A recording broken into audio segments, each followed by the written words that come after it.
Good morning students. તમે બધા ઘણા ટાઈમથી હવે વેકેશન માણો છો ને, તો હવે ટાઈમ આવી ગયો છે કે આપણે ભણવું પડશે, બરાબર ને? તો હવે આ લોકડાઉનના ટાઈમમાં તમને ખ્યાલ જ છે કે તમે સ્કૂલે તો આવી નહીં શકો. તો અમે એવું વિચાર્યું કે સ્કૂલ તમારા પાસે આવે તો એટલા માટે અમે શું કર્યું કે આ વિડીયોના માધ્યમથી તમારે હવે ભણવાનું છે આગળ. તો ચલો હવે આપણે એક સરસ મજાનો ટોપિક આજે ડિસ્કસ કરવાનો છે, બરાબર, જેનું નામ છે ધ સેન્ટેન્સ. હવે તમને ખ્યાલ જ હશે કે સેન્ટેન્સ એટલે શું, પણ જો નથી ખ્યાલ તો હું તમને સમજાવી દઉં કે સેન્ટેન્સ એટલે કે વાક્યો. જે વાક્યો છે આપણા ડે ટુ ડે લાઈફમાં રોજે રોજની જિંદગીમાં આપણે યુઝ કરતા હોય, જે શબ્દોનું એક ગ્રુપ હોય, શબ્દોનો એક સમૂહ હોય, બરાબર, તેને વાક્ય તરીકે ઓળખી શકાય છે. તો તમે જોઈ શકો છો, have you finished your homework. આ એક વાક્ય છે. વાક્યના અંતે શું છે? પ્રશ્નાર્થ ચિહ્ન. તો પ્રશ્નાર્થ ચિહ્ન છે મતલબ કે વાક્યમાં કોઈ પ્રશ્ન પૂછવામાં આવે છે. શું પ્રશ્ન પૂછવામાં આવે છે? Have you finished your homework. શું તમે તમારું હોમવર્ક પૂરું કર્યું? એટલે આ એક વાક્ય થઈ ગયું. પછી એવી જ રીતે I have finished my homework. મેં મારું હોમવર્ક છે એ પૂરું કરી લીધું છે. તો આવા જે સવાલ છે, કોઈ પણ જવાબ છે, બરાબર, તો એના માટે આપણે વાક્યનો પ્રયોગ કરતા હોય છીએ. વાક્ય છે એ બે રીતે ઓળખી શકાય. એક તો વાક્યના અંતે પ્રશ્નાર્થ ચિહ્ન હોય છે, બીજું ફૂલ સ્ટોપ હોય છે, એટલે શું તો કે વિરામ ચિહ્ન. એવા અલગ અલગ ચિહ્નો છે એ વાક્યના અંતે લગાડવામાં આવે છે, જેમ કે ઉદ્ગાર ચિહ્ન છે, એવી રીતે. તો ચલો હવે આપણે વાક્યની વ્યાખ્યા જોઈ લઈએ કે વાક્ય કોને કહી શકાય. A sentence is a group of words. A sentence is group of words એટલે વાક્ય છે એક શબ્દનું સમૂહ છે. શબ્દનો સમૂહ એટલે એક કરતા વધારે શબ્દ જ્યાં ભેગા થાય, that makes complete sense. અને એવા શબ્દો કે જેનો કોઈ અર્થ નીકળી શકે. complete sense એટલે પૂરેપૂરો અર્થ નીકળતો હોય એવું. તો હવે અહીંયા તમે જોઈ શકો છો કે મેં 4 વાક્યો લખેલા છે. હવે તમને એમાં બે ટાઈપની અંડરલાઈન દેખાતી છે, એક પિંક કલરથી અને એક બ્લુ કલરથી. તો તમે અહીંયા જુઓ કે પિંક કલરથી જે મેં અંડરલાઈન કરી છે એ બધા વર્ડ્સ છે એ વાક્યની શરૂઆતમાં આવે છે. વાક્યની શરૂઆતમાં આવે છે એટલે જોઈ શકો કે બધા જ વર્ડ છે મેં કેપિટલમાં લખ્યા છે. અને જે બ્લુ કલરથી અંડરલાઈન કર્યા છે એ બધા જે વર્ડ છે એ આપણા વર્બ તરીકે ઓળખવામાં આવે છે. તમને સવાલ થશે કે સર વર્બ શું હશે? તો વર્બ એટલે એવા શબ્દો કે જેમાં કોઈ પણ પ્રકારની એક્શન દેખાતી હોય. અત્યારે હું બોલું છું, તમે સાંભળો છો, હું ચાલું છું, બરાબર ને? તો આવા બધી ટાઈપની જે એક્શન હોય, જે શબ્દોની અંદર દેખાય, જે શબ્દોની અંદર જોવા મળે, એને આપણે વર્બ તરીકે ઓળખી શકીએ. તો પહેલું વાક્ય આપણે સમજીએ. Vineet is a good singer. Vineet is a good singer મતલબ વિનીત એક સારો ગાયક છે. ગુડ એટલે સારો અને સિંગર એટલે ગાયક. એવી જ રીતે why were you late today. તમે આજે શું કામ એટલે કે કયા કારણથી લેટ હતા. લેટ એટલે મોડું આવવું. why એટલે શું કામ, were you late today એટલે તમે શું કામ આજે મોડા હતા. પછી third sentence, what a pleasant day it is. હવે તમને એવો વિચાર થશે કે વાક્ય તો what થી શરૂ થાય છે, તો વાક્યના અંતે એક્સક્લેમેશન એટલે કે ઉદ્ગાર ચિહ્ન કેમ આપેલું છે? તો આ વાક્ય છે એમાં એક ફીલિંગ જાહેર કરવામાં આવે છે, ફીલિંગ બતાવવામાં આવે છે, એક અનુભવ કે કેવો સરસ મજાનો દિવસ છે. પ્લીઝન્ટ એટલે કે એકદમ સારા વાતાવરણ વાળો દિવસ. what a pleasant day it is. તો આ વાક્ય છે, બરાબર, એનાથી આપણે એવું સમજી શકીએ કે એમાં ફીલિંગ્સ એક્સપ્રેસ કરવામાં આવે છે. પછી I don't want to visit the fair. I છે એ આપણે અહીંયા જોઈએ તો કર્તા તરીકે છે, એટલે કે મને ફેર એટલે કે મેળામાં જવું નથી. ચલો હવે તમે જોઈ શકો છો કે આપણે પહેલા વ્યાખ્યા જોઈ ગયા. હવે એ પછી આપણે જોવાનું છે કાઇન્ડ ઓફ સેન્ટેન્સ એટલે કે વાક્યના પ્રકાર. હવે વાક્યના 4 પ્રકાર છે. પહેલો પ્રકાર છે એસર્ટિવ સેન્ટેન્સ, અને ડિક્લેરેટિવ સેન્ટેન્સ તરીકે પણ ઓળખવામાં આવે છે. એસર્ટિવ સેન્ટેન્સ છે એટલે તમે ગુજરાતીમાં વિધાન વાક્ય તરીકે ઓળખો છો. પછી છે ઇમ્પરેટિવ સેન્ટેન્સ. ઇમ્પરેટિવ સેન્ટેન્સ એટલે કે આજ્ઞા વાક્ય. ઇમ્પરેટિવ સેન્ટેન્સ અને વિધાન વાક્ય એટલે કે ડિક્લેરેટિવ સેન્ટેન્સ, આ બે સેન્ટેન્સ છે એને ફૂલ સ્ટોપ થી ઓળખી શકાય છે. આ વાક્યના અંતે ફૂલ સ્ટોપ આવે એટલે કે વિરામ ચિહ્ન આવે છે. પછીના બે પ્રકાર છે. એમાં પહેલો પ્રકાર ઇન્ટરોગેટિવ સેન્ટેન્સ. ઇન્ટરોગેટિવ સેન્ટેન્સ એટલે કે પ્રશ્નાર્થ વાક્ય, તેના અંતે પ્રશ્નાર્થ ચિહ્ન આવે છે. પછી એક્સક્લેમેટરી સેન્ટેન્સ. એક્સક્લેમેટરી સેન્ટેન્સ એટલે કે ઉદ્ગાર વાક્ય. ઉદ્ગાર વાક્ય છે તેના વાક્યના અંતે આપણે જોઈ શકીએ કે ઉદ્ગાર ચિહ્ન મૂકવામાં આવે છે. હવે તે પછી આપણે ચારે ચાર વાક્યના પ્રકાર છે તેની ઓળખ જોઈ લઈએ. હવે વિધાન વાક્ય એટલે કે ડિક્લેરેટિવ સેન્ટેન્સ છે એની ઓળખ છે a sentence that states something ends with full stop. States એટલે કે કોઈ પણ વસ્તુને જાહેર કરવી અથવા તો સૂચનો આપવા અને ફૂલ સ્ટોપ થી તેના છેડે ફૂલ સ્ટોપ મૂકવામાં આવે છે. તેવી રીતે જે ઇમ્પરેટિવ સેન્ટેન્સ છે એટલે કે આજ્ઞાર્થ વાક્ય છે તેની ઓળખ શું છે? તો કે a sentence that expresses order, command or request. એવું વાક્ય કે જે ઓર્ડર, કમાન્ડ અને રિક્વેસ્ટ ને દર્શાવે છે. તેના અંતે પણ ફૂલ સ્ટોપ મૂકવામાં આવે છે. પછી જોયું આપણે કે ઇન્ટરોગેટિવ સેન્ટેન્સ એટલે કે પ્રશ્નાર્થ વાક્ય. એની ઓળખ શું હોઈ શકે? તો કે asks questions and ends with question mark. આ વાક્ય છે એ પ્રશ્ન પૂછે છે અને તેના છેડે ક્વેશ્ચન માર્ક એટલે કે પ્રશ્નાર્થ ચિહ્ન મૂકવામાં આવે છે. તેવી જ રીતે છેલ્લો પ્રકાર છે ઉદ્ગાર વાક્ય.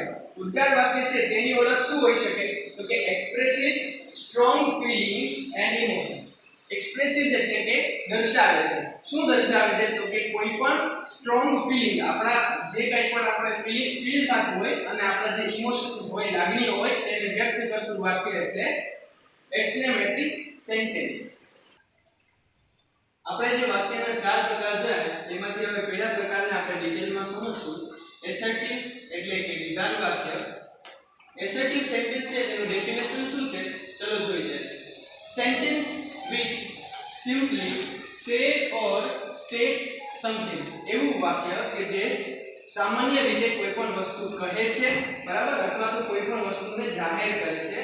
જેમ કે Kunal is an intelligent boy. Kunal is an intelligent boy એટલે કે કુનાલ એક હોશિયાર વિદ્યાર્થી છે અથવા તો હોશિયાર છોકરો છે. તો આ વાક્ય છે એમાં આપણે શું સમજી શકીએ? તો કે કુનાલ વિશે આપણે માહિતી આપવામાં આવે છે. હવે એવું વાક્ય હોય કે જેમાં આપણે કોઈ પણ માહિતી અથવા તો સૂચન આપવામાં આવતું હોય એવા વાક્યમાં આપણે કોઈ પણ પ્રકારના ફેરફાર કરી શકતા નથી. એટલે કે Kunal is an intelligent boy, Kunal હોશિયાર છોકરો છે, એમાં તમે કે હું કોઈ ફેરફાર કરી શકશું નહીં. એવી જ રીતે નીચેનું વાક્ય છે Farah loves to eat ice cream. ફરાહને આઈસ્ક્રીમ ખાવી ખૂબ જ ગમે છે. હવે ફરાહને આઈસ્ક્રીમ ખાવી ગમે છે એમાં કદાચ હું કે તમે કોઈ ફેરફાર કરવા ઈચ્છીએ તો ફેરફાર કરી શકશું નહીં. એને આઈસ્ક્રીમ ખાવી ગમે છે તો એને ગમે જ છે. એવી જ રીતે Ashok was a great ruler. was એટલે કે તમે જોઈ શકો કે વાક્ય ભૂતકાળનું છે એટલે પહેલાના ટાઈમની વાત કરવામાં આવે છે. જ્યારે અશોક રાજા છે એની વાત થાય છે કે અશોક રાજા એક સારો રૂલર હતો, બરાબર ને? તો આમાં પણ કેવું છે કે આપણે કોઈ ફેરફાર કરી શકીએ નહીં. અને જેમ તમે અહીંયા અગાઉ જોઈ ગયા કે વાક્યની ઓળખ છે તો તમે જોઈ શકો કે અહીંયા વાક્યના અંતે ફૂલ સ્ટોપ મૂકવામાં આવ્યા છે અને ચારે ત્રણ વાક્યની અંદર કોઈક ને કોઈક વસ્તુ છે એ જાહેર કરવામાં આવી છે. હવે વાક્યનો બીજો પ્રકાર એટલે કે ઇમ્પરેટિવ સેન્ટેન્સ. ઇમ્પરેટિવ સેન્ટેન્સ એટલે આજ્ઞાર્થ વાક્ય. હવે એની આપણે ડેફિનેશન જોઈએ. An imperative sentence is which expresses command, a request or an advice. હવે એવું વાક્ય કે જે કમાન્ડ, રિક્વેસ્ટ અને એડવાઇસ ને એક્સપ્રેસ કરે છે, મતલબ દર્શાવે છે. કમાન્ડ એટલે કોઈ પણ પ્રકારનો ઓર્ડર આપવો, અ રિક્વેસ્ટ એટલે વિનંતી કરવી અને એડવાઇસ એટલે સલાહ આપવી. હવે તેવી જ રીતે આપણે અહીંયા જોઈએ કે એના ત્રણ ઉદાહરણ આપેલા છે. ત્રણેય પ્રકારના એક એક વાક્ય મેં લખેલા છે. જેમ કે પહેલું વાક્ય go out of the class. ક્લાસની બહાર નીકળો. હવે આ વાક્ય એવું છે કે જે તમે મારા મોઢેથી વારે વારે સાંભળ્યું હશે. તમને હું ઘણી વાર એમ કહેતો કે ક્લાસની બહાર નીકળી જાઓ.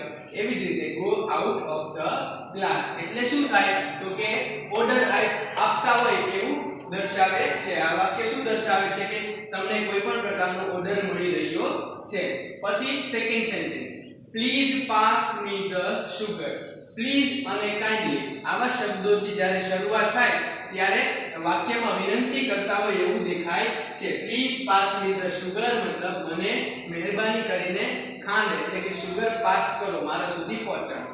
પછી એવી જ રીતે third sentence you should it healthy food. કે તમારે હેલ્ધી એટલે કે એકદમ સ્વસ્થ ફૂડ ખોરાક આહાર લેવો જોઈએ. હવે આ વાક્ય છે એ શું દર્શાવે છે? તો કે આ વાક્ય સલાહ આપતું હોય એવું દર્શાવે છે. આ વાક્ય સલાહ આપે છે. શું સલાહ આપે છે? કે તમારે સારું અને હેલ્ધી ફૂડ ખાવું જોઈએ. હવે વાક્યનો ત્રીજો પ્રકાર છે ઇન્ટરોગેટિવ સેન્ટેન્સ. ઇન્ટરોગેટિવ સેન્ટેન્સ એટલે પ્રશ્નાર્થ વાક્ય. હવે આ પ્રકારના વાક્યો ઓળખવા ખૂબ જ સહેલા છે. કેવી રીતે? તો કે પ્રશ્નાર્થ ચિહ્ન છે એ તેના વાક્યના અંતે હોય છે. હવે તેની ડેફિનેશન જોઈએ. A sentence that asks question and ends with a question mark. એવું વાક્ય કે જેમાં પ્રશ્ન પૂછવામાં આવે છે અને એ વાક્યના અંતે પ્રશ્નાર્થ ચિહ્ન મૂકવામાં આવે છે. એવા પ્રકારને કહેવાય ઇન્ટરોગેટિવ એટલે કે પ્રશ્નાર્થ વાક્ય. હવે પહેલું વાક્ય છે what are you doing here? તમે અહીંયા શું કરો છો? what are you doing here? હવે આ વાક્યની અંદર પ્રશ્ન પૂછવામાં આવે છે કે તમે અહીંયા શું કરો છો. તેવી જ રીતે બીજું વાક્ય છે have you finished your work? શું તમે તમારું કામ પૂરું કર્યું છે? તમે તમારું કામ પૂરું કરો છો એવો પ્રશ્ન પૂછે છે. એટલે કે આ વાક્યની અંદર પ્રશ્ન પૂછવામાં આવે છે. પછી when will you go to the market? તમે માર્કેટમાં ક્યારે જશો? કયા સમય? આમાં સમય દર્શાવે છે કે તમે કયા સમયે માર્કેટમાં જશો. હવે છેલ્લો પ્રકાર એક્સક્લેમેટરી એટલે કે ઉદ્ગાર વાક્ય. હવે આ પ્રકારના વાક્ય છે એ પણ ઓળખવા ખૂબ જ સહેલા છે કારણ કે વાક્યના અંતે એક્સક્લેમેશન એટલે કે ઉદ્ગાર ચિહ્ન આપેલું હોય છે. હવે એની ડેફિનેશન જોઈએ. ડેફિનેશન એટલે કે વ્યાખ્યા. A sentence which express some strong feeling and ends with exclamation mark are called exclamatory sentence. એવું વાક્ય કે જે કોઈ પણ સ્ટ્રોંગ ફીલિંગ એટલે કે તમને જે પ્રકારની કોઈ પણ ફીલિંગ થતી હોય, બરાબર, એટલે કે કોઈ પણ લાગણી થતી હોય, આપણી ઇમોશન હોય એને એક્સપ્રેસ કરે છે. જેમ કે કોઈ પણ તમે સારી વસ્તુ જોવો તો આપણા મનમાં એમ થઈ જાય કે વાહ શું વાત છે, કેવું સરસ છે.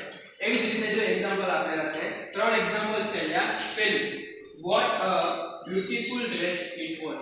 કેટલો સુંદર મજાનો ડ્રેસ હતો એ, બરાબર. એવી જ રીતે જોઈ શકો છો તમે કે વાક્યના અંતે આપણે એક્સક્લેમેશન માર્ક લગાવેલું છે. પછી બીજું વાક્ય how exciting the match was. હવે મેચ છે એટલે શું? તો કે ભાઈ બે ટીમ વચ્ચે રમાતું હોય એવો મેચ. how exciting કેટલો રોમાંચક. એક્સાઇટિંગ એટલે એકદમ રોમાંચક. હવે તમને વિચાર આવશે કે રોમાંચક શબ્દ છે એનો મતલબ શું થાય? તો એ ફિલિંગ કેવી હોય? જેમ કે આપણે જ્યારે મેળામાં જાય તો તમને ખબર જ છે કે ચકડોળ જોયા હશે બધાએ, બરાબર ને? તો ચકડોળ ઉપર આપણે બેઠા હોય અને જ્યારે ચકડોળ નીચે આવે, બરાબર, ત્યારે જે આપણે ફિલિંગ આવે ને પેટમાં ગલગલિયા થાય ને, આપણે તીતલી ઉડતી હોય એવું લાગે ને, એને કહેવાય એક્સાઇટિંગ ફિલિંગ. એમ કે એવી ફિલિંગ હોય કે જેમાં આપણે મજા આવે જોઈને. હમણાં એમ થાય કે હમણાં શું થશે, આપણી ટીમ જીતશે કે હારશે, કે એવી ફિલિંગને શું કહેવાય? Exciting feeling. હવે એવી જ રીતે how nice of you to have come. કે તમે કેટલા સારા છો કે તમે આવ્યા. કોઈ પણ એવી વ્યક્તિ હોય કે જેની પાસે બહુ ઓછો સમય હોય અને એ તમારા માટે ટાઈમ કાઢીને આવે ત્યારે આપણું વાક્ય છે આપણે વાપરતા હોઈએ છીએ how nice of you. તમે કેટલા સારા છો કે તમે અહીંયા આવ્યા. હવે આ પ્રકાર છે એને ઉદ્ગાર વાક્ય કહેવાય છે. આ પ્રકારના વાક્યને ઉદ્ગાર વાક્ય તરીકે ઓળખવામાં આવે છે. ઇંગ્લિશમાં તેને એક્સક્લેમેટરી સેન્ટેન્સ કહેવાય છે. તો આ હતા આપણા વાક્યના 4 પ્રકાર. તો હવે તમારે શું કરવાનું છે? તમને સવાલ થશે ને કે હવે આ 4 પ્રકાર તો વાક્યના ભણી લીધા, એના ઉદાહરણ પણ જોઈ લીધા અને એની ડેફિનેશન પણ જોઈ લીધી. તો હવે આપણું જે કામ છે એ થોડુંક આગળ વધારશું અને હું તમને હવે એક્સરસાઇઝ જે આપીશ તમારે એક્સરસાઇઝ આગળ કરવાની રહેશે.